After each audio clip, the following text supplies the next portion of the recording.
I'm Susan K. Cleveland, and I'm here. I'm so honored to be at my special exhibit at the 2020 AQS Daytona Beach show. I was asked to provide some quilts for this special exhibit, and I'm just really tickled to get to share them with everybody. So what we see over here is a quilt from my very first book, Piping Hot Curves, and it showcases the piping around these circles, and it just nicely accents those pieces. This piece over here is called Twirling Tassels, and she was an award winner back in 2001 and 2002. I just love the effect of the twirling star there in the middle. It's a combination of precision piecing and applique, a combination of machine quilting with my feed dogs up. That's what I do. And then hand quilting in the background. And I tend to like a quilt that has unusual shapes. I think of my quilts more as banners than quilts. They're all going on the wall. And so this has more beaded tassels around the bottom. And so that's this little sweetheart. She's aged a little, but I think she's aged well. This quilt is called Pretty Flaky, and she was an award winner too. In fact, she was the first quilt that I made that really won some nice big awards. And it has a lot of my favorite things in it: precision piecing, there's some piping in the straight seams, there's some piping in the curved out here, there's double piping out here at the edge of the quilt, which is always hard to see because she always hangs on a dark drape, and it's hard to see that double piping. But I've also got some beads in there. There's some silk ribbon here in the center, also silk ribbon out here at the points. And this is hand quilted with a very fine, a very tiny stitch. And there is a notable thing to share with you about this quilt. When I was making this quilt, I had tendonitis in my right arm. And it came time to make these 8 surrounding snowflakes. And I wanted to hand applique those snowflakes. However, I needed to save my arm and my hand for the hand quilting. So I didn't want to wear it out doing hand applique. Well, I had only been quilting a couple of years at that point, and so I didn't know anything about machine applique. Well, I had to figure out how to do these surrounding snowflakes. So I made a freezer paper stencil for each one. I ironed that freezer paper stencil on the light blue fabric, marched down to the furnace room where I had a sink, and I would pin each block up onto a piece of cardboard and spray it with straight bleach. And when the reaction started happening, then I would rinse that block, tear off the freezer paper, drop that block in a bucket of cold water, and then I'd move on to the next one.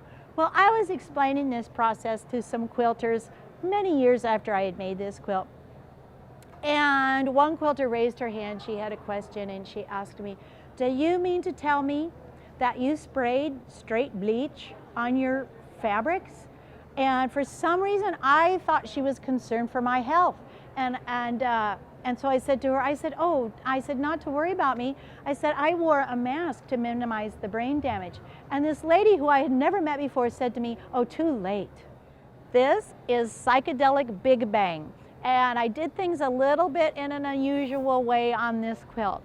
I have a phobia of free motion quilting. I think it's beautiful when I see it in other people's quilts, but that is just not in my skill set. And I figured out early on why that's the case. My brain thinks in layers, in designs going underneath other designs and so on. And I think that most free motion quilters think in filling spaces. That's not the way my brain works. So it's really hard for me before I even start at the sewing machine. Well, I had an idea with this piece that I would put together this acid green background and then the piping and the striped border, and then I would quilt the whole thing, and I could use free motion because I didn't have obstacles. It was the obstacles that were my problem. And then I would partially assemble these stars, turn the edges under, and use a very fine zigzag to applique these stars to the quilted quilt. Well, it turned out nicely, I think. And there is free motion quilting in this background, but it was done before I had the ribbons and the stars on the quilt. And this has won some nice awards, and it's the only show piece that I have that has free motion in it. I used a very thin thread because my skills still aren't all that great. This is another oldie but goodie. This one is named Bouncin', and it has some of the same techniques that I've already shared with you, things that I'm kind of known for, but this one has a special story that comes with it. I was creating this quilt and it was turning out pretty good, and so I thought I would look at the AQS Paducah rules to see if I could enter it in, because that is a show where you need to be juried in. So I was getting near completion here, and I thought I'll check the rules and see what category it would be eligible for. Well, I was mortified when I read the rules and the size categories, and what I was designing this quilt, it was going to be just a rectangle. That was my plan, because I had made several quilts already that had unusual shapes to them. I said, you know, I don't want that to be a gimmick. I'll make a rectangular quilt.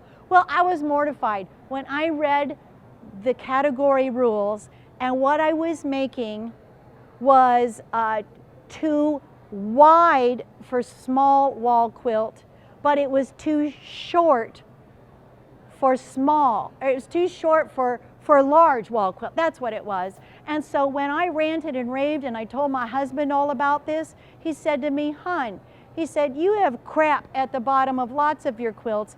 Add some to this one until it's big enough for that category." So I added these 3 placemats at the bottom of this quilt, and it went on to win 2 first prizes in the 2 largest quilt shows in the country. Go figure. This piece is Fireworks in Funky Town, and it's from my newest book, Dynamic Dresdens. This kind of wraps up my little talk to you about this special exhibit. I hope everybody is enjoying this fabulous AQS show in Daytona Beach.